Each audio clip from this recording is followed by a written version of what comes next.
Hello everyone, my name is Lowko and welcome to a good old StarCraft 2 live game. Today I'm playing a Zerg versus none other than Hope. We'll say hi to him back as well, because apparently, yeah, actually we have played a couple of games before. I may have like uploaded a video against him once upon a time. Thanks dude. You too. He's a nice guy. I like Hope.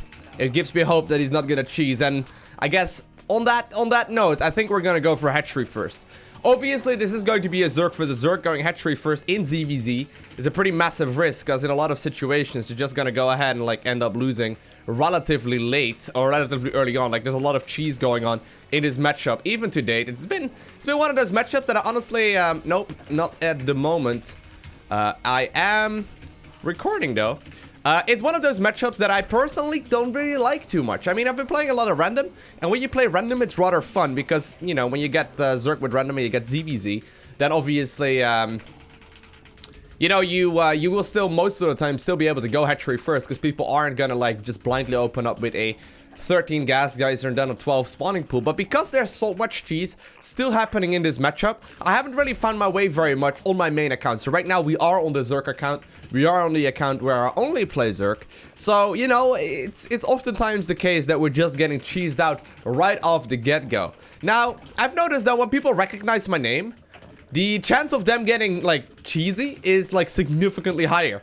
I wouldn't probably do that, but I mean, I guess it makes some sort of sense. I personally probably wouldn't be going for that much cheese if I would recognize someone's name, but for some reason, I guess those are the replays to share with your friends. Either way, though, I'm gonna try my very best here to play a standard Zerg for the Zerg. Obviously, he knows now that I'm also recording this, and he also knows who I am, so he is probably opening up, you know, absolutely try hard as well. I'm hoping that he's gonna go hatchery first as well. I think that would be fun. I haven't seen his second overload yet, though. Or maybe I wasn't really paying very close attention to it either. But I'm gonna go ahead and make my Zergling speed right off the get-go, and I'm gonna start producing my own links. Now, it looks like, indeed, he did decide to go for a expansion relatively quickly as well, which is good for me. We'll be able to start playing a bit of a macro-focused game here. So in a lot of scenarios, I'll either transition towards Mutalisk or I transition towards Roaches. Both seem to be pretty viable nowadays, although most of the people seem to transition off of like early game aggression into Roaches, and off of like, you know, just macro focused styles instead. They go for a more like a more macro focused style around Mutalisk. I guess it kind of depends on what we get in this particular match. I honestly haven't been playing very much Muta play. I've been mostly focusing on Roaches just because I prefer it. It's like sort of like a preference type thing. I really do enjoy playing Roaches a little bit better, but it doesn't mean that I'm not capable of playing Mutas. I feel like my Muta control is pretty reasonable. Pretty reasonable indeed. Yeah, I think we're gonna go straight into a third. I don't really have any reason not to. I haven't really scouted very much. Won't be able to scout very much either for another little while. Just because, well, hey, there's very little to see until Zergling speed is done. He's just gonna ward me away. I'm gonna go ahead and make a couple of Zerglings just here to defend my third, which I am sort of like mandatory, or it's like kind of unnecessary for me to do that right now. If I don't, I could get taken out with relative ease if my opponent just, you know, randomly swoops in. We're gonna start overlord hunting here too. And link speed is done, so it's time for me to try and get up the ramp. Okay, we did do so. That's good. He's adding on a lot of gas already, and as you can see, there is indeed gonna be some sort of Muta timing coming my way. So this is something to keep in mind here. We're gonna go for our own Mutas as well. Since I got 3 bases, I should be in an okay spot. We have scouted initially that this is indeed happening. I'm gonna try my very best to just simply deal with the, you know, aggression of my opponent by matching him with more units. So we're gonna try and go for the same unit composition, just go for a couple more units instead. So gonna start scouting for third bases. Gotta make sure that we know whether or not that is going on. Obviously, I will have to make some static defense as well. I think I'm roughly gonna do that right around the same time as my, you know, my Lair finishes up. Looks like he is not quite having a third base yet, so... Oh god, that's a lot of links. That is a lot of Zerglings. We're gonna have to, like, try and match that as well. Gonna run a couple of links away, because he is on attack move. As you can see, we buy ourselves a lot of time this way, which is really, really nice. And that hopefully will allow me to get some of my own links out, as well as get some, you know, banelings up. Okay. So obviously, he is gonna try here to kill this base. That is his main goal. He's gonna try and kill this base. In the meantime, I am gonna get a Spire. That's not a Spire, Lowko.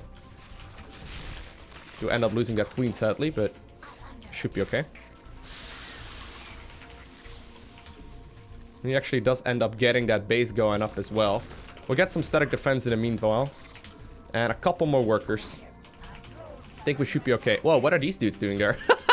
We had a couple of workers just randomly across the map. Alrighty. So that's the interesting part about this map. There's a lot of like alleyways, I suppose, for aggression. We don't have the biggest economy here, but we got a lot of saved up gas already. The only problem here is that he's gonna have more of it for certain. Like, he's definitely gonna be having more gas than I do, which is fine. He's gonna actually go for double evos now, which is a little surprising. Not exactly sure what he wants to do with that. Okay, we'll just have to hold on here. We'll just have to hold on. I'm gonna get a third queen here as well. And before I saturate the gas at the third, I want to make sure that I actually have a bunch of mutas out. You can't really rush them out either.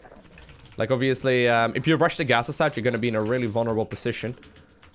And I'm gonna need to make sure I have enough larvae available right now as well to, you know, make all the banelings, or make all the mutas. Got 1,000 gas right now. His mutas are probably coming out right about right now. So here we go. Gotta make my own, which we'll have to, like, try and deal with his with. Our third base definitely is a little bit faster, though, so that's great. All the other units are gonna be hotkey 2 right now, and I'm already researching armor upgrade, far superior. And now we're also gonna go ahead here and start harassing him a little bit. So here's the trick, okay? Here's the trick, I guess, to playing mutas. You got to make sure that you control your Zerglings and, like, mutas individually. If you put them all together, right? There's some scenarios where that definitely can be beneficial as well. But ideally, you're microing both at the same time. So right now, I'm indeed doing so. I'm actually gonna transfer some of these guys over. And we're gonna start trying to get some aggression done. Now, right now, I'm not in a very useful position here, right? I maybe can pick off a couple of workers, but it's not gonna be amazing. Now, it looks like there's actually some banelings out here as well, so let's see if we can pick that off. Sweet. So I kind of want to have my mutas on the other side of the map than my Zerglings, right? So I'm trying right now to make as many mutas as I possibly can, because I know very well that that is gonna be the main way is gonna get an advantage. But right now, I got more mutas than him, which is really helpful, actually, because I got that third base up so much faster than him. It should make it relatively easy for me to just keep on harassing. I mean, I can start fighting, right? If I can pick off one like that, that's huge. Sadly, I don't quite get it. Oh, here we go. Here we go. That's a huge pickup, actually. Just 4 mutas is a really big deal. I want to, like, emphasize how big of a deal that is, though, because honestly, that adds up so quickly. Since most of the fights are going to be with the same unit compositions anyway, we'll have to make sure that we just establish that lead more and more. And picking off gas geysers and going from there is a huge, huge advantage for us. Obviously, this is not game over yet, but it's definitely good. It's definitely good. All right. So, +1 attack is about to finish up for my mutas. +1 armor, rather. Far superior, like I said already, to +1... you know, attack, I suppose. Okay. Looks like he's trying to transition, actually. He probably knows that he's definitely at a disadvantage here. And I'm gonna try and push forward. I mean, we got that nice little pickup initially, right?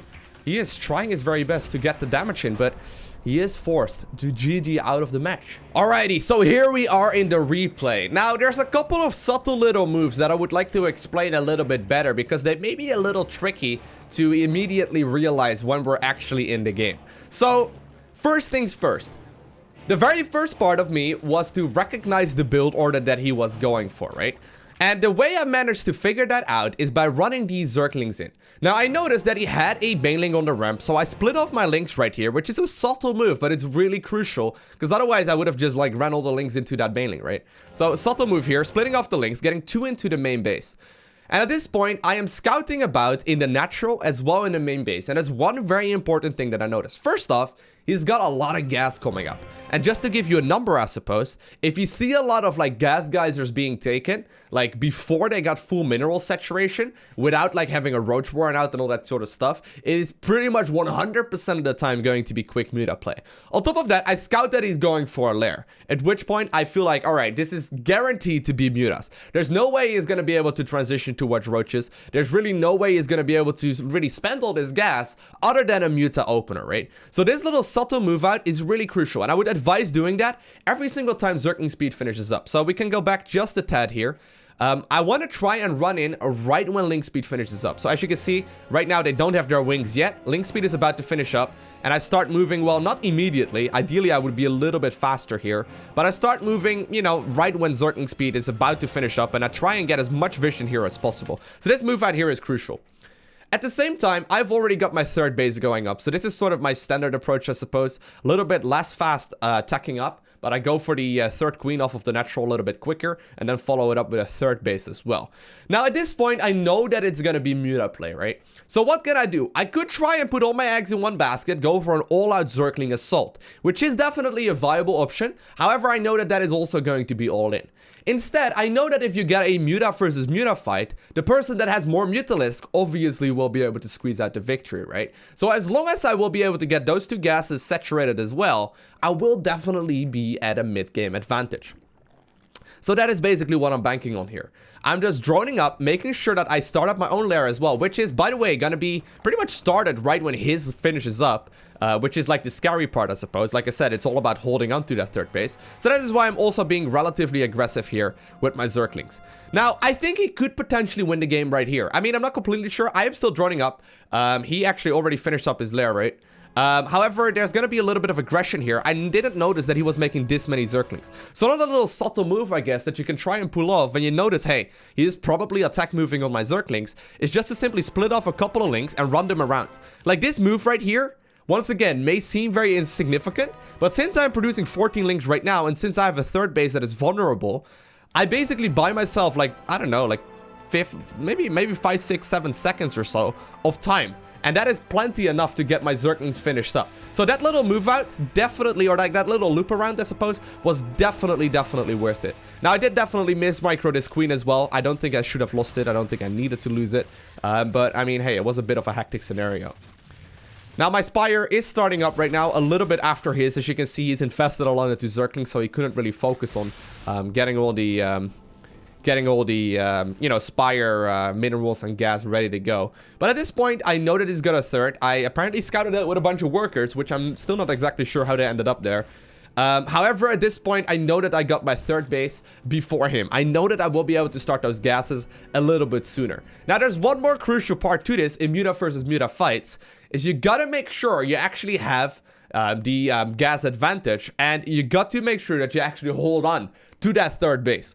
So I know very well that from 5 minutes from now, right, or like 3 minutes from now, whatever, I'm gonna have more mutas out than my opponent. That is pretty much guaranteed. However, I will need to hold on to this third as well, which is the very reason why I'm actually splitting up my banelings here and making sure that they are, you know, gonna be able to catch incoming Zerglings with relative ease. So one is on top of the ramp. Let's say it runs up here. Gonna be able to catch those. One is right over here, and then the other one, I guess I can technically should move it over there, but hey, whatever. And then I got one in the mineral line here too, and that is basically just for me to try and hold on to this third.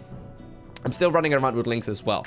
Last thing to note as well, I'm not rushing out those gases. I want to have all my minerals and gas spent first. I've had plenty of losses in the past where I got like 1200 minerals, or like 1200 gas but no minerals, and I can't really spend it. So in this case, I'm actually not rushing out these gases until I initially make my first big batch of Mutalisks. And then last but not least, I guess, always go for the armor upgrades first. In Muta versus Muta fights, basically the bouncing attack of the Mutas, right? As you may know, a Muta glaive bounces once and then like another time, I believe. It hits once and then bounces twice. I don't know exactly. But basically armor counts for all of these like little bounces, whereas attack only influences the very first bounce, I believe. I don't know the very specifics of it, but long story short, in Muta versus Muta fights, and pretty much in all scenarios, it is going to be superior to just simply focus on the armor upgrade over the attack upgrade. Pretty much all scenarios. And then last but not least, I guess, since I do have a bunch more gas already ready to go, and I managed to get a counter, or like a snipe on his gas as well, and I do manage to pick off like 1 or 2 mutas along the way, it really adds up super quickly, and my opponent just simply doesn't have enough. So at this point, you can see, like, even though it was a minor advantage initially, right, and just picking off a couple of mutas here and there, it already results in 21 mutas versus 11, and that's just these little tiny pickups, I suppose, that I managed to make initially into the game. So hopefully this cleared up a little bit of, or maybe like this hopefully gave you a little bit of game knowledge, I suppose, for the Zerg versus Zerg, Mutalisk versus Mutalisk situation. I hope you guys enjoyed watching. If you haven't already, hit the like button. If you want to see more like this, hit the subscribe button as well. And I want to thank you all for watching. Have an amazing day. Do not forget to smile, alright? And I'll see you in the next one.